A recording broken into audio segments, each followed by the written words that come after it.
राकेश त्रिपाठी जी का रुख पहले करते हैं। राकेश जी, ये जो विपक्षी दलों के नेताओं की तरफ से कहा जा रहा है कि खुदाई का काम, इससे अराजकता फैलेगी और सामाजिक समरसता खत्म करने का ये काम सरकार की तरफ से किया जा रहा है, आपकी प्रतिक्रिया? इस सामाजिक समरसता कैसे खत्म हो जाएगी? मुजबानी कह देने से खत्म हो जाएगी? क्या सच को आंखें मूंद लेने से सच छुप जाएगा? आंखें मूंदने से अंधेरा नहीं होता है, ये बात समझनी होगी। आंखें खोलिए और जो सच मिल रहा है उस सच को स्वीकार करिए। लंबे समय तक इस देश में सच को नकारने का प्रयास होता रहा है।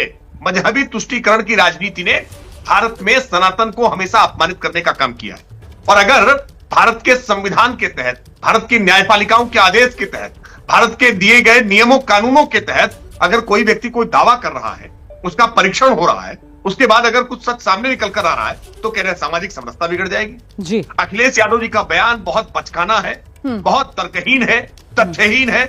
अखिलेश जी कह रहे हैं कि कहीं भी खुदाई हो जाएगी, भाजपा नेताओं के यहाँ खुदाई हो जाएगी तो कुछ मिल जाएगा।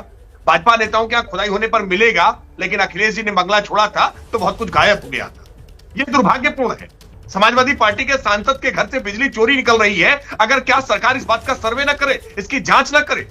जो तथ्य छुपाए गए हैं, क्या वो तथ्य उद्घाटित नहीं होने चाहिए? सबके सामने नहीं आने चाहिए? ठीक है। आखिरकार दुनिया के तमाम महान सभ्यताएं हमेशा उत्खनन का कार्य करती हैं और अपने ऐतिहासिक जो भी दस्तावेज निकल कर आते हैं, जो भी ऐतिहासिक तथ्य निकल कर आते हैं, उनको बड़े शान के साथ बताते हैं कि देखिए हमारी संस्कृति कितनी पुरानी है, हमारी सभ्यता कितनी पुरानी है, इसके कितने पुराने अवशेष हैं। और इन अवशेषों को बाकायदा संरक्षित किया जाता है, इनको संग्रहालयों में सुरक्षित किया जाता है। लेकिन इनको लग रहा है समरसता बिगड़ जाएगी। क्यों बिगड़ जाएगी समरसता? जवाब ले लें। बिल्कुल नहीं बिगड़ेगी समरसता। राकेश जी, जिस बात का जिक्र यहाँ पर अजीज खान साहब कर रहे हैं, वो कह रहे हैं कि जानबूझकर मुसलमानों को टारगेट करने के लिए इस तरीके की बातों को तूल दिया जा रहा है। क्या हिंदू मुस्लिम बीजेपी तलाश रही है क्या इस तरीके की खुदाई के जरिए?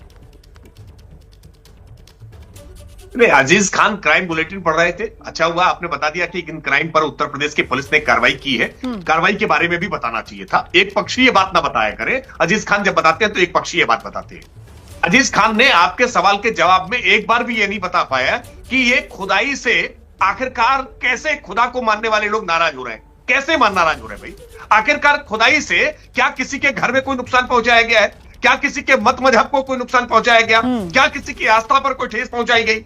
हाँ, ये तथ्य जरूर निकल करके सामने आ रहे हैं कि कैसे मजहबी तुष्टीकरण की राजनीति से आस्था पर पहले ठेस पहुंचाई गई थी। और यही खुल न जाए, यही राज फाश न हो जाए, ये सच निकलकर सामने ना आ जाए, इसलिए इसको ढक दो, इसको दबा दो, इस बात को चर्चा ना होने दो। ये लगातार प्रयास अजीज खान और इनकी पार्टी और इनके समर्थक तमाम ये प्रयास कर रहे हैं। ठीक है, लेकिन देखिए रोमाना जी, भारत सरकार का एक पुरातत्व सर्वेक्षण विभाग होता है जो बाकायदा इस तरह के उत्खनन की कार्रवाइयां करता है और अलग अलग स्थानों पर जहां कहीं भी इस तरह की जानकारियां आती हैं वहां पर खुदाइयां होती है। मैं तो यूपीए सरकार के कार्यकाल में याद दिला रहा हूं। आपको याद होगा उन्नाव में कैसे पता लगाया गया था, किसी संत ने भविष्यवाणी कर दी थी कि यहां पर सोने का खजाना मिलेगा, तो यूपीए सरकार ने पूरी मशीनरी लगा दी थी, सरकारी मशीनरी लगा दी थी।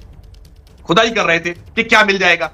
देखिए, जहां भी जानकारी मिलती है, जहां भी इस बात का दावे किए जाते हैं, वहां उत्खनन किया जाना यह प्रशासन का एक दायित्व है, प्रशासन करता है। इसको लेकर के राजनीति क्यों परेशान है? क्यों समाजवादी पार्टी परेशान है कि कुछ खोदा जा रहा है तो कहीं कुछ ऐसा ढका छुपा ना मिल जाए जिससे हमारी मजहबी तुष्टीकरण की राजनीति को ठेस मिल जाए? इसलिए समाजवादी पार्टी जानबूझ करके इस पर गोलबंदी करने का काम कर रही है, ध्रुवीकरण करने का काम कर रही है, लोगों को उकसाने का कार्य कर रही है। जबकि संभल की जो ऐतिहासिक विरासत है, जो संभल की सांस्कृतिक धरोहर है, वो निकल करके सामने आएगी। और कैसे आज उत्तर प्रदेश ने टूरिज्म के क्षेत्र में अभूतपूर्व काम किए। यही अयोध्या थी ना, यही मथुरा है, यही काशी है, यही प्रयाग है, यही विंध्याचल है। आखिरकार इतनी बड़ी संख्या में टूरिस्ट कैसे आ रहे हैं? अयोध्या इस समय ताजमहल देखने से ज्यादा लोग आज अयोध्या पहुंचे हैं। ये उत्तर प्रदेश की इकोनॉमी को भी बढ़ाने का काम करता है, हमको अपनी जड़ों से जोड़ने का भी कार्य करता है। लेकिन समाजवादी पार्टी को न जाने क्यों इन बातों से आपत्ति होती है। जो हमारा है, जो हमारा प्राचीन है, उस पर गर्व नहीं कर सकते हैं, हमेशा उसको जानबूझ करके हिंदू मुस्लिम के खांचे में बांटेंगे